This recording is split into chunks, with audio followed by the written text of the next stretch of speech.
Y'all know what this is. Knicks Rehab. Big rumor.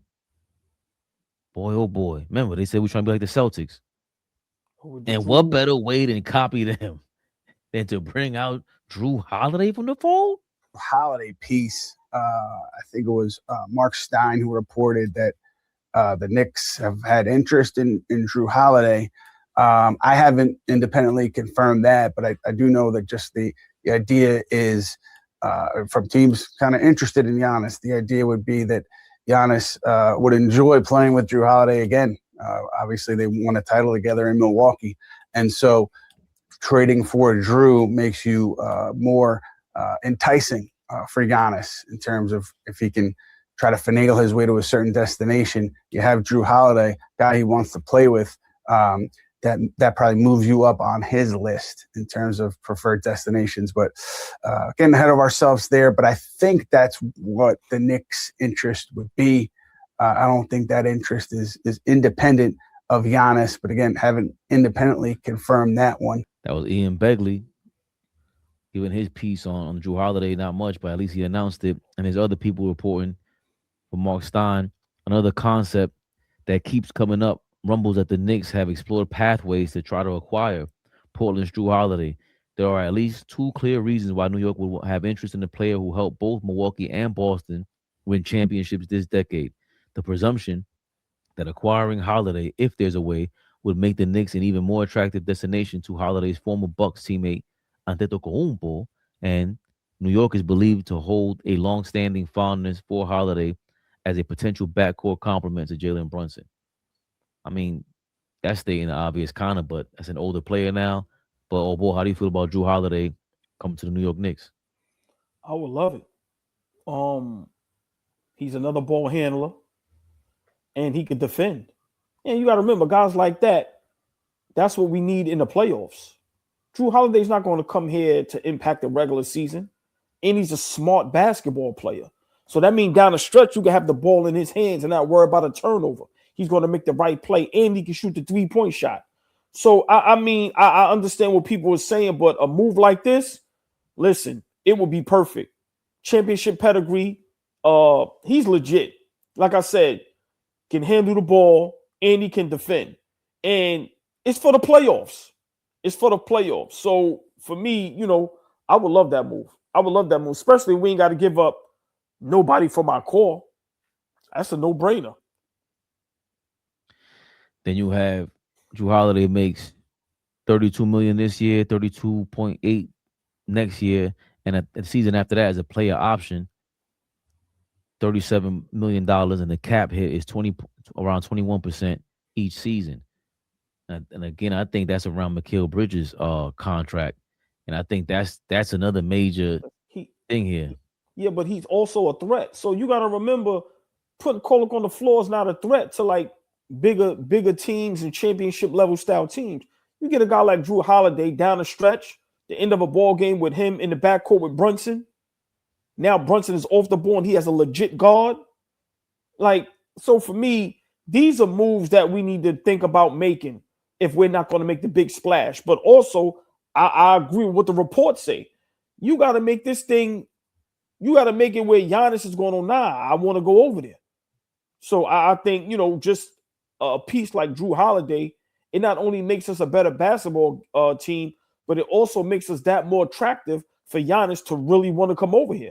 Because no matter what the rumors is, we still haven't seen Giannis come out and say, send me to New York. We haven't heard that rumor since the beginning of the season. And we're damn near, we're past the halfway mark. In 2 weeks is All-Star Weekend. So I would love the move because what we always say, we need another ball handler. And he has high basketball IQ, something we desperately need. And he's a bigger guard as far as where he can defend the bigger guards on the opposing end, which we desperately need also. And also, Mikal Bridges is making this season $33 million. It jumps up to $38 million, and then $41 million for his player option in the 2030 season. So we probably have to trade somebody else. But I would think Mikal Bridges is involved in a trade like that. And on top of that, just to have a guy that can help out OG on a defensive end, and they can talk, and with Mitchell Robinson. Mitchell Robinson, and to help out Deuce if Deuce stays. I don't know who you would trade and give up and see if you have enough pieces left to acquire Giannis, who's still under contract. But that's an obvious upgrade is with Jrue Holiday. And beyond smart, championship experience, he's respected by just everybody. I never heard a bad word about Jrue Holiday. And remember the run that the Pelicans went on. He's a professional. He's a professional. And yeah, he was doing that in New Orleans. That's when I first kind of got a grasp on him when he played alongside Anthony Davis. And Rondo got there, and it was a run they were going on, and people were crediting Anthony Davis and Rondo going crazy. And shout out to JP from LA on Twitter. He would always be like, yo, y'all can keep talking about all you want them stars. Jrue Holiday is the real piece over there. And that made me watch him even more. That guy's he's amazing. But yeah, lately he's conscious, he's older. But he's in Portland. He has no reason to really. What is he playing for over there? He was just injured. Listen. A move like that is for the playoffs. I'm not even worried. A guy like that, you get him, you let him play a little bit, make sure he's healthy, and he will help us tremendously in the playoffs. Listen, ex-conscious, I get what you're saying, but nah, bro. Regardless of whatever, we have to make some moves. For Tatum to be out, Halliburton to be out, and for us to still be struggling like this, we have to make some moves. I'm sorry. I'm not letting nobody bamboozle me no more. We have to make some moves. Sorry. And Boston is the second seed now. You know, Holiday can tell you like, yo, this is what they like, this is what they don't like. Just the intel behind this guy. You know, and he's cheaper than Mikal Bridges at this point. Again, it would depend on how we finagle the team to go get him, because it would just be tough to hold on to these players and try to get Giannis after that, because that's the ultimate goal. And if Mikal Bridges, who's due up for a trade next week, he's eligible to be traded, we all agree like Jrue Holiday is just different. We respected him from the beginning. And if you're trying to copy the Boston thing, you failed by not even having these perimeter defenders and thinking the world of Mikal Bridges like this, who I wasn't sure of when he got here. I just wasn't sure you give up depth. And that's the other thing. There's got to be more one-on-one trades with Jrue Holiday, a 1-for-1.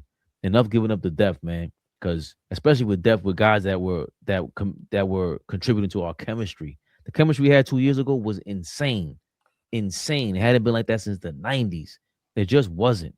So Jrue Holiday, obviously, 2 different teams you win a championship with. It's not an accident. He plays the dunker spots. Even if Cat is still here, while Cat is here, he could probably teach Cat like, yo, bro, this is what you're doing wrong. You know how I'm able to guard you in the post? It's easy work for me. And I'm 6'4", 6'5". Come on, man. It's absolutely frustrating. Y'all definitely know what this was. Knicks Rehab, y'all.